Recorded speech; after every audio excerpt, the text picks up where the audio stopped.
Hello दोस्तों, आप देख रहे हैं ER मेघ त्रिपाठी चैनल। और आज हम लोग डिस्कस करेंगे कि गैरेज इक्विपमेंट का मार्केट साइज क्या है। अगर आप बिजनेस के लिए प्लान कर रहे हैं तो किस तरीके से आपकी इन्वेस्टमेंट होनी चाहिए, कितने टाइप के गैरेज होते हैं, उनकी सारी चीज़ों की डिटेल इस वीडियो में होगा। तो अगर आप इस वीडियो को लास्ट तक देखोगे तो आपको सारी अंडरस्टैंडिंग हो जाएगी कि इस बिजनेस में कौन सा पर्टिकुलर एरिया हमें चूज करना चाहिए जिसमें हम ग्रोथ अपने को देखते हैं।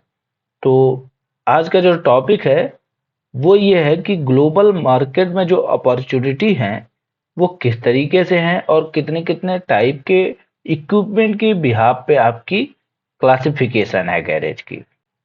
तो जैसा कि आप अगर बात करें कि कौन कौन सा इक्विपमेंट के हिसाब से आपकी क्राइटेरिया बनती है, तो पहला है आपका body shop equipment. Body shop equipment वो होता है जब आप गाड़ी की बॉडी, जैसे कि सीट हो गया या आपका उसका फ्रंट हो गया, ये जितने भी मेटल पार्ट हैं उनकी आप अगर मैन्यु फैब्रिकेशन का काम करना चाहते हैं या आप उससे रिलेटेड कोई भी काम आप जानते हैं, तो बॉडी शॉप इक्विपमेंट ले करके आप गैरेज को ओपन कर सकते हैं। दूसरी जो कैटेगरी आती है वो आपकी वॉशिंग इक्विपमेंट आती है। वॉशिंग इक्विपमेंट मतलब कि आप अगर गाड़ी की वॉश करना चाहते हो, धुलाई करना चाहते हो, उसके लिए जो मशीनें होती हैं उनकी जो कैटेगरी है वो वॉशिंग इक्विपमेंट में आती हैं। इनमें भी बहुत सारी मशीनें होती हैं। अगर आपको वो वीडियो चाहिए तो हमारे यूट्यूब चैनल पे जाकर के दूसरा वॉशिंग प्लेलिस्ट है, वहां पे जाके आप देख सकते हो, पूरी डिटेल में वीडियो बना रखी है हमने। लेकिन यहाँ पे समझो कि ये भी एक क्राइटेरिया है कि वॉशिंग में बहुत सारे अपॉर्चुनिटी होती है। आप पर्टिकुलर एक लोकल में अपने गांव पे या शहर में कहीं पे भी वॉशिंग सेटअप लगा करके आसानी से 30 से 40 हजार, 50 हजार, 1 लाख रुपए तक भी अर्न कर सकते हो। ये आपकी स्किल और आपके ट्रैफिक और आपकी लोकेलिटी पे डिपेंड करता है। अदर टूल में आपकी सर्विस से रिलेटेड आ जाती है। जैसे आपकी सर्विस टूल कुछ भी लिया और जाकर मैकेनिक का काम कर दिया, तो लाइटिंग का काम कर दिया, वो आपकी अदर टूल में आ गई। चौथा जो टाइप होता है wheel and tyre service equipment. ये उन लोगों के लिए होता है जो ऑलरेडी टायर के बिजनेस में हैं या तो फिर वो टायर का बिजनेस स्टार्ट करना चाह रहे हैं। उसके साथ साथ ये मशीनें रखने से उनकी अर्निंग में और उनके टायर की सेल में दोनों में वृद्धि होती है। तो इसकी वजह से tyre and wheel care service equipment एक अलग क्राइटेरिया है। ये आपको कंप्लीट गैरेज में भी मिलती है। नहीं, मैक्सिमम जो होता है ये टायर शॉपिस पे ही मिलता है। पांचवें तरीके की क्या है कि लिफ्टिंग इक्विपमेंट। लिफ्टिंग इक्विपमेंट मतलब कि आपकी ये सर्विस से रिलेटेड हो जाती है। जितने भी गाड़ियों की आपकी अगर थोड़ा सा वेल फर्नेस्ड वर्कशॉप होगा तो वहां पे एक से दो से लिफ्ट होनी ही होगी। तो उस केस में आपकी लिफ्टिंग इक्विपमेंट में भी एक क्राइटेरिया है कि कौन सी लिफ्ट आप रख करके अपनी सर्विस दे सकते हो। ये आपकी ऑप्शनल होती है, ये आपकी व्हील केयर में भी जाती है और आपकी सर्विस में भी आती है मशीनें। Vehicle diagnostic and testing equipment, ये जो मशीनें होती हैं ये आपकी, जैसे आज जितनी भी गाड़ियां हैं वो ES6 पे आ गई हैं और यहाँ पे सबसे ज़्यादा सेंसर ड्रिवन हो गई हैं।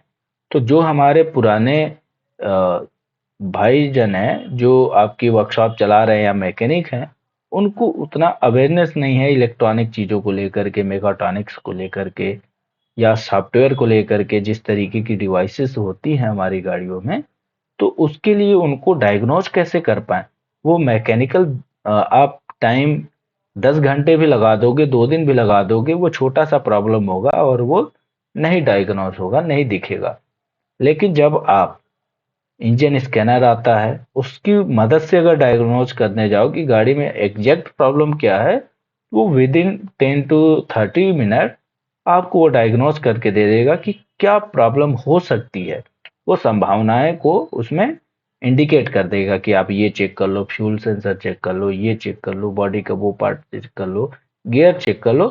जिससे कि आपकी गाड़ी की परफॉर्मेंस और गाड़ी की जो प्रॉब्लम होगी वो सॉल्व हो जाएगी। तो ये क्राइटेरिया हो गई। और कितने टाइप की गैरेज होते हैं उनकी बात करें तो ऑटोमोटिव ओईएम डीलरशिप, ये आपकी जैसे टाटा हो गया, अशोक लेलैंड हो गया, महिंद्रा हो गया, मारुति हो गया, जितने भी आपको कंपनी के ब्रांड के वर्कशॉप दिखते हैं वो आपकी ओईएम डीलरशिप में आती, वो ऑथराइज होता है हमारी कॉर्पोरेट से। दूसरी जो होती है वो फ्रेंचाइजी गैरेज होती है। फ्रेंचाइजी गैरेज क्या है कि बहुत सारी कंपनियां हैं जो अपनी अपनी फ्रेंचाइजी देती हैं, और उनके माध्यम उनके कुछ रूल होते हैं, उनके रूल को भी मानना होता है और कस्टमर को सेटिस्फेक्शन भी देना होता है। वहां पे कुछ आपका मार्जिन वो लेते हैं, जैसे 5 to 10% या 20% तक के मार्जिन आपसे लेते हैं। तो ये हो गया आपके फ्रेंचाइजी। यहाँ पे क्या है कि आपको कोई लोड नहीं रहता है, आपका मैन पावर हैंडलिंग नहीं रहता है, आपका सॉफ्टवेयर नहीं रहता है, आपका केवल इन्वेस्टमेंट रहता है, आपका केवल मॉनिटरिंग रहता है और कैसे ग्रोथ कर पाओ इस पे आपकी फोकस होती है। टेक्निकल, मैन पावर और मार्केटिंग, ये सारी चीजों की जो हेडक है वो आपका फ्रेंचाइजी ऑनर लेता है, जो फ्रेंचाइजी कंपनियां हैं जो वो लेती हैं। और तीसरा जो टाइप है वो इंडिपेंडेंट गैरेज है, जो आप खुद से सारी चीजों को बिल्ड करो वन बाय वन, वो इंडिपेंडेंट। और सबसे ज्यादा आपको जान के हैरानी होगी कि अभी भी इंडिपेंडेंट की बात करें तो करोड़ों हमारे इंडिया में वर्कशॉप है जो इंडिपेंडेंट चल रहे हैं। तो ये भी एक अच्छा इनिशिएटिव हो सकता है। लेकिन अगर आपके पास एक्सपीरियंस उतना नहीं है तो आप इंडिपेंडेंट के जगह पे फ्रेंचाइजी गैरेज में जाएं। अगर आप किसी और डोमेन से आते हैं तो आपको फ्रेंचाइजी में जाना चाहिए। वहां पे आपको कंपनी का सपोर्ट, आपको मार्केटिंग का सपोर्ट ये मिल जाता है। और इंडिपेंडेंट में क्या है कि आपको 5 से 10 साल कम से कम एक्सपीरियंस होना चाहिए गैरेज से रिलेटेड, तब आप इंडिपेंडेंट गैरेज खोल सकते हो। Global electric vehicle battery charger market जो है वो बहुत ज़्यादा रैपिड एक्सपेंड करने वाला है। इसका जो ग्रोथ रेट है अपकमिंग ईयर में ये 6.22% से है। तो ये बहुत बड़ा मार्केट होने वाला है। तो अगर आप अभी प्लान कर रहे हो तो आपको बैटरी से ड्रिवेन जो अभी टेक्नोलॉजी आ रही है इनको अडॉप्ट करके, जैसे बैटरी का चार्जिंग पॉइंट लगा दिया, गाड़ी का मेंटेनेंस, क्योंकि बैटरी पे आ रही है तो इनमें जो इक्विपमेंट यूज होंगे वो अलग टाइप के होंगे मॉनिटरिंग करने के लिए, उसका मेंटेनेंस करने के लिए। तो वहां पे आपका एक बेहतर अपॉर्चुनिटी है। ये मार्केट जो है एक्सपेक्टेड है कि 2025 तक ये रैपिड आपका 6% अराउंड ग्रोथ करेगी। तो ये एक बहुत बड़ा इनिशिएटिव है। हमारी गवर्नमेंट भी इसमें इन्वेस्ट कर रही है, इनिशिएटिव ले रही है और आपको सब्सिडी भी प्रोवाइड करा रही है। अगर अपॉर्चुनिटी की बात करें ग्रोथ रेट की, तो 6.1 बिलियन हमारा जो था 2019 में था।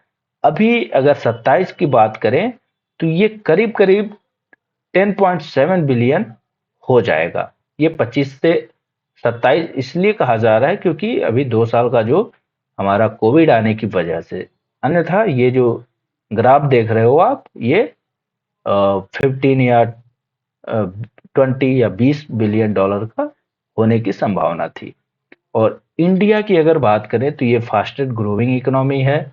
और गैरेज मार्केट में ऑटोमोबाइल के सेक्टर में बात करें तो एशिया का ये पहला रीजन है जो गैरेज इक्विपमेंट में ग्रोथ जो है इसका 7% होने जा रहा है। तो इस तरीके की आपको मेरा जो मोटिव रहा आपको सारा ये पीपीटी में बताने का, कि आप जब भी इन्वेस्ट करने जाओ तो पहले आप अपनी क्राइटेरिया सेट कर लो और कौन से में आप एक्सपर्ट हो या क्या आप कर सकते हो, कैसे कर सकते हो, उन सारी चीजों के बिहाफ पे आप जजमेंट लीजिए और इस इंडस्ट्री में आइए। अन्यथा क्या होगा कि आप वर्कशॉप खोल लोगे, आपका वर्कशॉप 1 साल चलेगा, 2 साल चलेगा, फिर आप जो इन्वेस्ट किए रहोगे उतना अगर नहीं निकल पाएगा, लॉस मेकिंग हो जाओगे, तो आप वर्कशॉप को टेक ओवर करोगे, सेल कर दोगे या किसी तरीके से आप इस इंडस्ट्री से मूव ऑन हो जाओगे। तो ऐसा ना हो इसलिए पहले आप जानकारी लीजिए। अगर आपके पास एक्सपीरियंस नहीं है तो आपको फ्रेंचाइजी मॉडल पे जाना चाहिए, वहाँ पे आपको हेल्प मिलता है। तो ये कुछ टॉपिक रहा जो मुझे लगा कि आपके साथ शेयर करना चाहिए, जिससे कि आप लोगों में अवेयरनेस हो, जानकारी बढ़े और गलतियां करने से आप बच पाए। तो thank you to all my viewers, best wishes to you.